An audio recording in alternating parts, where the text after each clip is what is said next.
দুনিয়াদারি ভো। আসসালামু আলাইকুম ওয়া রাহমাতুল্লাহি ওয়া বারাকাতুহু। সুপ্রিয় দর্শক, চলছে রমজান মাস আর আমরা আছি বরকতময় সেহরিতে। আর আপনাদের সামনে আমি হাজির হয়েছি আজ রাসূল সাল্লাল্লাহু আলাইহি ওয়াসাল্লাম ও রমাদান নিয়ে। এই আয়োজনে আমরা সাধারণত চেষ্টা করি রমাদানের সাথে মানব জাতির যে সম্পর্ক সেটা কিছুটা ফুটিয়ে তুলতে। আর এই বিষয়ে কথা বলার জন্য আমাদের স্টুডিওতে আমাদের সাথে আছেন অধ্যাপক সেলিন ইয়াসমিন।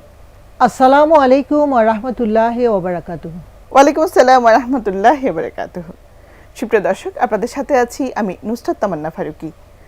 আজকে আমরা যে বিষয়ে কথা বলবো মূলত তা হচ্ছে রাসূল সাল্লাল্লাহু আলাইহি ওয়াসাল্লাম রমাদান মাসে কেমন দান সাদাকা করতেন। আমরা চেষ্টা করি কিছুটা দান করার। রমজান মাস এলে আমাদের সমাজে কিন্তু খুব প্রচলিত আছে আমরা কিছুটা দান সাদাকা করা, অন্যকে খাওয়ানো, বিভিন্নভাবে দানটাকে উৎসাহিত করার। কিন্তু রাসূল কীভাবে করতেন চলুন একটু আমার আপার কাছে শুনি। আপা, রাসূল সাল্লাল্লাহু আলাইহি ওয়াসাল্লামের দানের যে বিষয়টা শুরুতে আপনি কীভাবে বলবেন? রামাদান হচ্ছে রহমত, বরকত এবং নাজাতের মাস। আমরা অন্যভাবে যদি বলি, আমরা রামাদান হচ্ছে সহানুভূতির মাস, উদারতার মাস। এবং এই সময়ে রাসূল সাল্লাল্লাহু আলাইহি সাল্লাম কিন্তু সবসময় অনেক দানশীল ছিলেন। প্রতিদিন সারা বছর ধরে উনি প্রচুর দান খয়রাত করতেন, দান সাদাকা করতেন। কিন্তু এই রামাদানে ওনার দান করার প্রবণতা আরও বেড়ে যেত। একটা এতে বলা হচ্ছে যে উনি প্রবাহিত বাতাসের চেয়েও দ্রুত দান করতেন, মানে এত দান করতেন। তো এই যে কেন এত দান করতেন উনি রামাদানে, কারণ আমরা জানি রামাদান হচ্ছে একটা রহমতের মাস, পাপ থেকে মুক্তির মাস, তাই না? তার মানে ক্ষমার মাস। মানে আল্লাহ, আশা করা যায় যে আল্লাহ আমাদের সকল গুনাহ আমরা যদি সঠিকভাবে চাইতে পারি আমাদেরকে ক্ষমা করবেন। তো এই ক্ষমার কি মুখে ক্ষমা চাওয়ার সাথে সাথে আমরা যদি হচ্ছে দান সাদাকা করি সেটা আরো সুন্দর হয়, আল্লাহকে সন্তুষ্ট করা। আমরা রামাদান কেন রাখি? আল্লাহকে সন্তুষ্ট করবার জন্য। এবং যখনই আমরা আল্লাহকে সন্তুষ্ট করব, আমরা কি দিয়ে? আল্লাহর যারা বান্দা আছেন তাদেরকে সেবা করার মধ্য দিয়ে, তাই না? এই যে তাদেরকে সেবা করার মাধ্যমটাই হলো তাদের প্রতি খেয়াল রাখা। রাসূল সাল্লাল্লাহু আলাইহি সাল্লাম কী করতেন?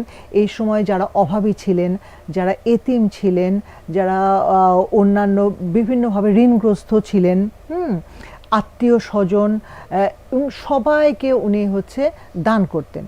এবং উনি এই দান সাদাকার কিছু মানে নির্দেশনাও দিয়েছেন। হ্যাঁ, যেরকম আমরা যদি বলি যে প্রথমত উনি যে দান করতে, উনি বলতেন যে রামাদানে তোমরা প্রচুর দান সাদাকা করবে। হ্যাঁ, আল্লাহকে প্রথম নির্দেশনাই তো তাহলে আমরা পাচ্ছি যে দান সাদাকা বাড়িয়ে দেওয়া। দ্বিতীয় হচ্ছে এই যে অভাবী এবং এতিমদের দান সাদাকা করা।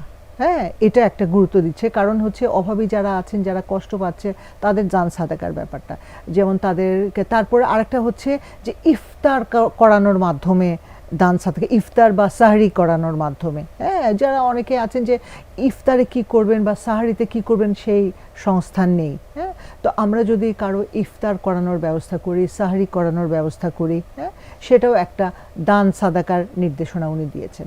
আবার উনি বলছেন, রাসূল সাল্লাল্লাহু আলাইহি ওয়াসাল্লাম নির্দেশনা দিচ্ছেন যে যখন আমরা দান সাদাকা করব, সবচেয়ে উত্তম হচ্ছে, সব দান সাদাকাই তো হচ্ছে উত্তম, কিন্তু সবচেয়ে বেশি উত্তম হচ্ছে যদি আমরা গোপনে দান সাদাকা করি। রাসূল বলছেন যে তুমি যখন ডান হাতে দান করবে, তোমার বাম হাত যেন জানতে না পারে তুমি কি দান করছো, মানে লোক দেখানোর জন্য না। আমাদের মধ্যে অনেক সময় দেখা যায় যে রামাদানে একটা টেন্ডেন্সি চলে আসে যে লোক দেখানোর জন্য আমরা অনেক সময় দান সাদাকা করে থাকি। তো এটা যেন না হয়। আপা, যে লোক দেখানোর কথা বলছেন, একটা বিষয় ঘটে যে আমাদের যখন রমজান আসে তখন কিন্তু লুঙ্গি, শাড়ি সস্তায় বিতরণে একটা প্রবণতা তৈরি হয়। হ্যাঁ, দেখা যায় এটা হচ্ছে জাকাতের শাড়ি, জাকাতের লুঙ্গি, এইভাবে প্রচলিত আছে, আমাদের ভ্রান্ত একটি ধারণা আছে।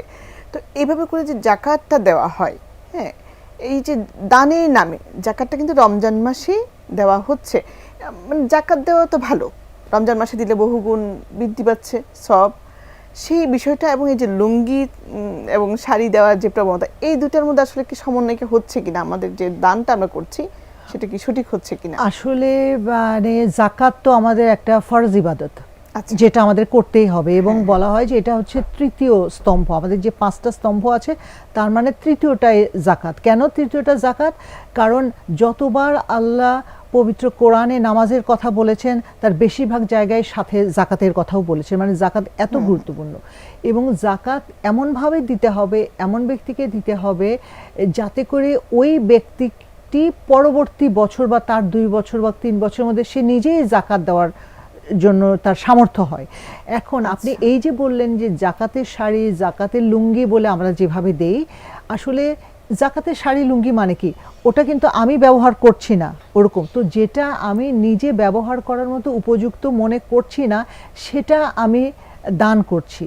তো কি বলেছেন যে আল্লাহ তাআলা কি বলছেন যে তুমি ওই জিনিসটাই দান করবে বা কাউকে দেবে যেটা তুমি নিজে ব্যবহার করতে পছন্দ করো, নিজের যেটা নিজের পছন্দনীয় কিছু। তো আমরা এই যে জাকাতের শাড়ি লুঙ্গি নামে যা দিচ্ছি তাতে কি দারিদ্র্য বিমোচন হচ্ছে? তাতে কি একটি ব্যক্তি সচ্ছল হচ্ছে? তা তো হচ্ছে না, তাই না? আসলে জাকাত তো রাষ্ট্রীয়ভাবে সংগ্রহ করার কথা এবং রাষ্ট্রীয়ভাবে বিলানোর কথা, যেভাবে রাসূল সাল্লাল্লাহু আলাইহি ওয়াসাল্লাম যেভাবে রাসূল সাল্লাল্লাহু আলাইহি ওয়াসাল্লাম এবং তার পরবর্তীতে খোলাফায়ে রাশেদা যেভাবে করেছেন, হ্যাঁ, যে রাষ্ট্রীয়ভাবে জাকাত সংগ্রহ করেছেন এবং যারা আসলেও দরকার তাদেরকে দিয়েছেন এবং তাদেরকে এমন করে দিয়েছেন যারা পরবর্তী বছর তাদের আর জাকাত গ্রহণ করতে হয় নাই, মানে তাদেরকে সচ্ছল করে দেওয়া। অর্থাৎ আমরা দান সাদাকার নামে জাকাত যেটা বলছেন এটা ফরজ ব্যাপার, এটাকে আমরা দান সাদাকার সাথে মিলাবো না। না না, অবশ্যই না। জাকাত আমরা নিচ্ছি সেই সন্তুষ্টি আসলে হচ্ছে না। না, দান সাদাকা একটা জিনিস আর জাকাতটা আলাদা, যদিও ওইটা এক ধরনের ওটা দান বলা যাবে না। আসলে জাকাতকে আমরা দান বলতে পারবো না, কারণ এটা আমি অনুগ্রহ করছি অভাবী মানুষকে, সেটা কিন্তু নয়। তার অধিকার, আল্লাহ তাআলা কোরআনে কি বলছেন, নিশ্চয়ই তোমার সম্পদে বঞ্চিতদের অধিকার রয়েছে, মানে ওদের হক রয়েছে। আমার যেটা বাড়তি সম্পদটা আছে তাতে অভাবী মানুষের অধিকার রয়েছে, হক রয়েছে। কারণ আল্লাহ তো বলছেন যে আমি যে রিজিক দিয়েছি তার থেকে যারা ব্যয় করে, মানে এই যে মুমিনদের বা মুত্তাকিদের বৈশিষ্ট্য বর্ণনা করতে যে আল্লাহ বলছেন যেটা, যে আমি যে রিজিক দিয়েছি তার থেকে যারা খরচ করে, তার থেকে খরচ করা মানে কি শুধু আমার নিজের জন্য না, অন্যের জন্য খরচ করতে হবে, কারণ তাদের জাকাতের একটা অধিকার। এবং এই যে জাকাতের উদ্দেশ্যই তো কিন্তু একটি দেশের অর্থনৈতিক বৈষম্যকে দূর করা, মানে ধনী ও গরিবের মধ্যে যে ব্যবধান সেটাকে দূর করা। আচ্ছা, তাহলে রাসূল সাল্লাল্লাহু আলাইহি ওয়াসাল্লাম যে দান সাদাকার কথা বলেছেন সেই দান সাদাকার সাথে আমরা জাকাতকে যে ব্লেন্ড করে ফেলি সেটা এক হচ্ছে না। না না, তাহলে আমরা অভাবীর জন্য যে দান সাদাকা সেটা কি বলবো? না না না, সেটা তো আমরা দান সাদাকা করবই, আমাদের যার যার সাধ্য মতো আমরা যার যতটুকু সামর্থ্য আছে সেই অনুযায়ী আমরা দান সাদাকা করব। কারণ দান সাদাকা করলেই যে সম্পদ কমে যাবে তা না। আল্লাহ কিন্তু কোরআনে বলছেন যে তারা তোমাকে অভাবী হয়ে যাওয়ার ভয় দেখায়, মানে শয়তান তোমাকে, তুমি যে দান সাদাকা করলে আমার সম্পদ কমে যাবে, তা কিন্তু কমবে না। এখন একটা সম্পদকে পবিত্র করে জাকাত দেওয়ার মাধ্যমে, একটা সম্পদ বৃদ্ধি পায় দান সাদাকার মাধ্যমে। আমি যদি কারো জন্য খুব চমৎকার একটা কথা বলেছি, আমি একটু রিপিট করি, সেটা হচ্ছে জাকাত হচ্ছে পবিত্র করে আর সাদাকা হচ্ছে সম্পদকে বৃদ্ধি করে। এবং আরেকটা ব্যাপার, দান সাদাকার মাধ্যমে যেটা হয়, আমাদের যে পাপগুলো হতে থাকে সেগুলো থেকেও মোচন, দান সাদাকার মাধ্যমে আমরা পাপ থেকে মুক্তি পেতে পারি, পাপ মোচন হতে পারে। আরেকটা যেটা, যে আমরা যদি আল্লাহর সন্তুষ্টি অর্জন করতে চাই, কারণ আমাদের উদ্দেশ্য কি, আমরা বিভিন্ন ধরনের ইবাদত করছি, আমাদের উদ্দেশ্য হচ্ছে আল্লাহর সন্তুষ্টি অর্জন, আল্লাহ যেন খুশি হন। আল্লাহ কিভাবে খুশি হবেন? যখন আমি আল্লাহর সুবিধা বঞ্চিত মানুষকে তার চিকিৎসার ব্যবস্থা করছি, তাকে বস্ত্র দিচ্ছি, তাকে অন্ন দিচ্ছি, হ্যাঁ, তাহলে আল্লাহ খুশি হয়ে যাবেন।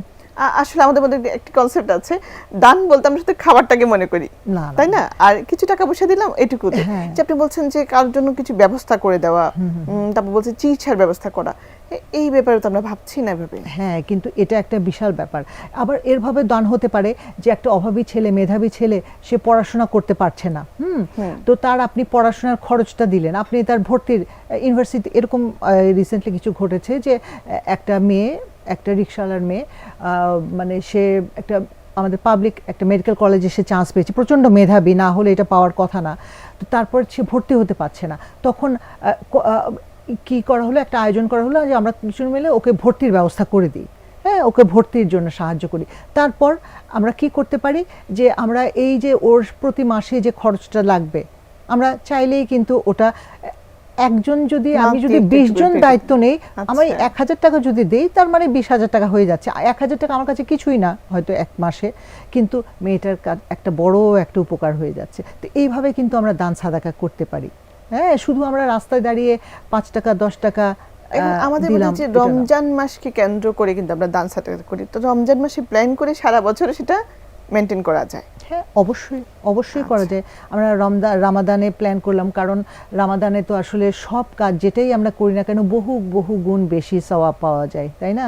কারণ মানুষের মনটা তখন কোমল থাকে, শয়তান শৃঙ্খলিত থাকে, আমাদের মধ্যে এদের দান করার, ভালো কাজ করারার আগ্রহটাও তৈরি হয়।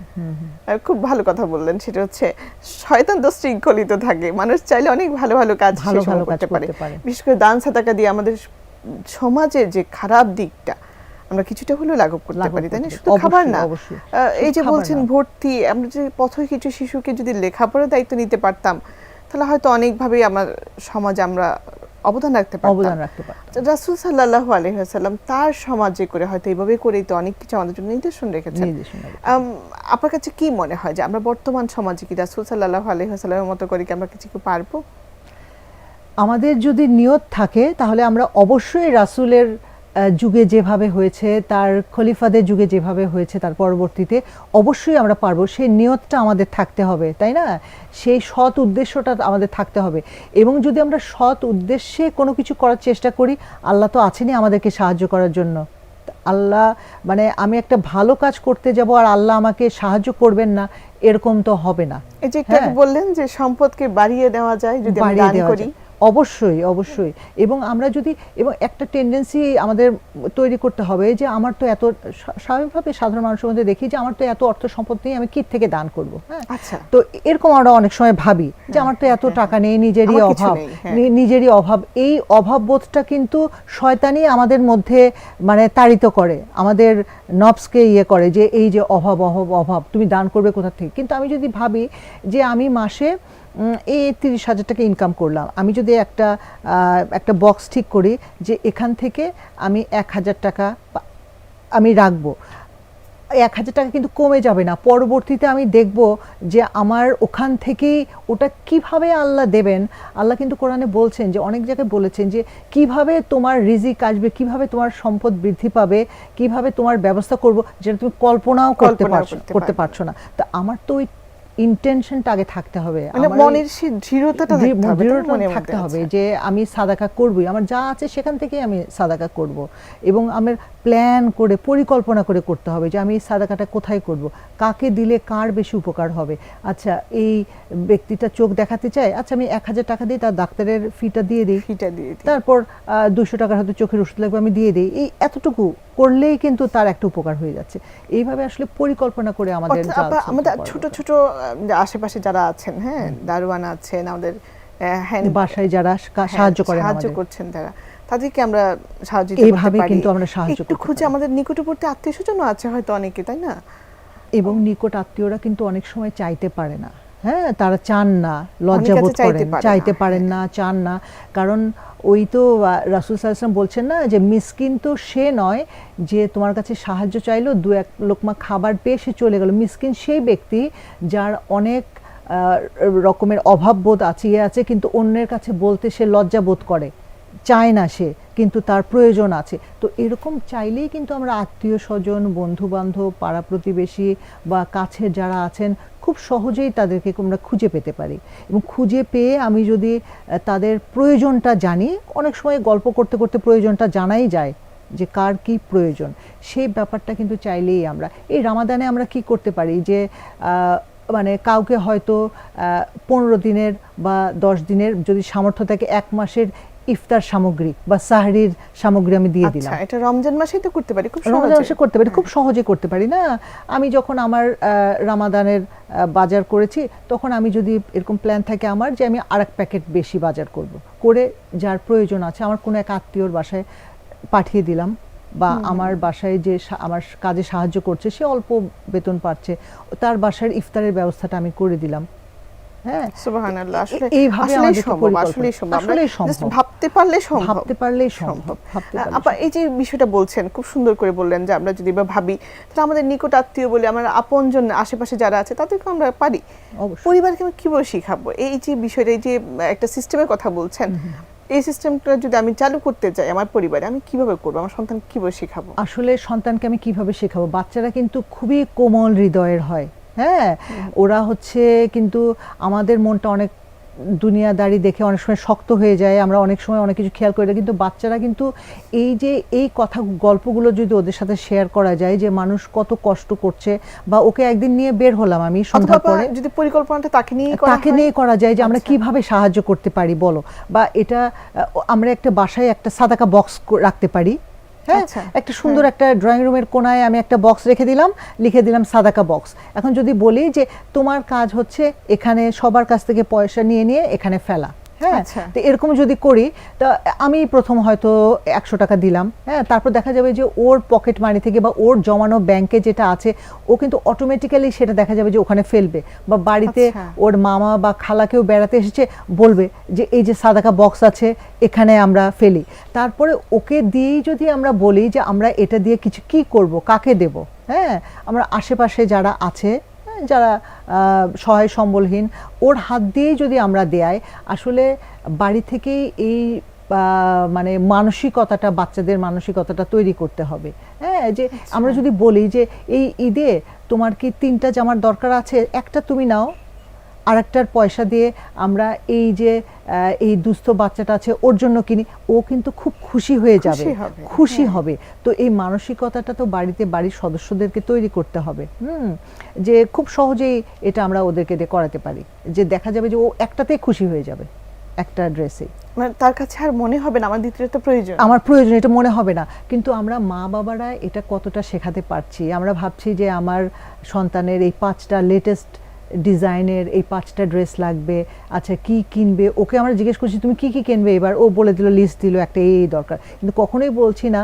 যে এই যে আশেপাশে যারা আছে ওদের জন্য আমরা কি করতে পারি। আমরা যদি এভাবে চিন্তাটা ঘুরিয়ে প্রশ্নটা করি যে ওদেরকেও দেব তুমিও নেবে, হ্যাঁ, এইবার তুমি প্ল্যান করো কিভাবে করা যায়, ওকেই যদি আমি বলি। আসলে রাসূলের যে জীবন আদর্শ আমাদের কাছে তিনি রেখে গেছেন, আমার সন্তানকে কিন্তু আমরা পারছি না ঠিক সেভাবে গড়ে তুলতে, না আফসোসের জায়গা কিন্তু এটা, অবশ্যই অবশ্যই, এবং এটা আমাদের জন্যই কিন্তু হচ্ছে, আমাদের জন্যই হচ্ছে, কারণ আমরা এই যে ত্যাগ করার প্রবৃত্তিটা আমাদের নেই, মানসিকতাটা আমাদের নেই, এবং আমি যদি ওই ত্যাগের মানসিকতাটা না দেখাই, আমার সন্তান কিভাবে ওই ত্যাগের মানসিকতাটা ওর মধ্যে আসবে, হ্যাঁ, কারণ আমি হচ্ছে 5-6টা হয়তো ড্রেস নিচ্ছি, শাড়ি নিচ্ছি, কিন্তু অন্যের কথা ভাবছি না, তাহলে ও আমার কাছ থেকে কি শিখবে, আমার সন্তান আমার কাছ থেকে?